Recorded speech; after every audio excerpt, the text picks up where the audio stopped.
છો અમદાવાદીઓ? તો સ્વાગત છે તમારું ટેસ્ટ ઓફ ગુજ્જુમાં। તો આજે આપણે ફરી લઈને આવી ગયા છીએ અવનવી વાનગીમાંથી એક બેસનની સુખડી। તો ચાલો બનાવીએ।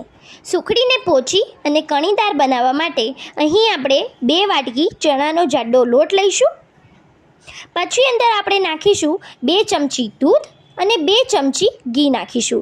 આ જે પ્રોસેસ આપણે કરી રહ્યા છીએ, આ દાબો આપણે આપી રહ્યા છીએ લોટમાં, જેથી જે આપણી સુખડી પોચી અને કણીદાર બનશે। પછી આપણે લોટને મિક્સ કરી લઈશું અને પછી તમે જોઈ શકો છો એને મિક્સ કરી લીધા પછી હાથમાં એનું બાઇન્ડિંગ થાય તો એનો મતલબ આપણે જે દાબો આપ્યો છે એ પરફેક્ટલી થઈ ગયો છે। એને હળવે હાથથી આપણે દબાવીને અડધો કલાક માટે મૂકી રાખવાનું છે।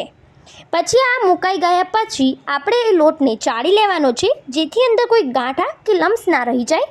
ચાળવ્યા પછી તમે જોઈ શકો છો કે આ અલગ થઈ ગયું છે લમ્સ। હવે હું લોટ અલગ કરી નાખ્યો છે।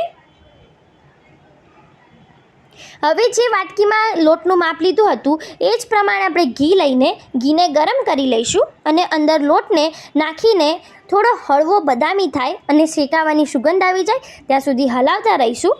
પછી અંદર આપણે ગોળ નાખીશું, પણ ફ્લેમને જરૂરથી બંધ કર્યા પછી જ નાખવાનો છે, જેથી આપણે ગોળ ચોંટી ના જાય યા બળી ના જાય। પછી આપણે થોડું ઠંડુ થાય પછી આપણે ગ્રીસ ઓલરેડી થાળીમાં લગાવી દીધું છે અને પછી આપણે આને પાથરી દઈશું થાળીની અંદર।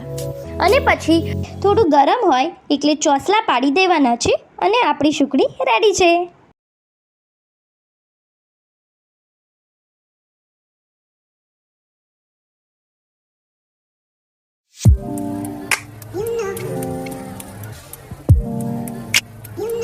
જો આ વિડીયો ગમ્યો હોય તો લાઈક, શેર અને સબસ્ક્રાઈબ કરવાનું ભૂલતા નહીં।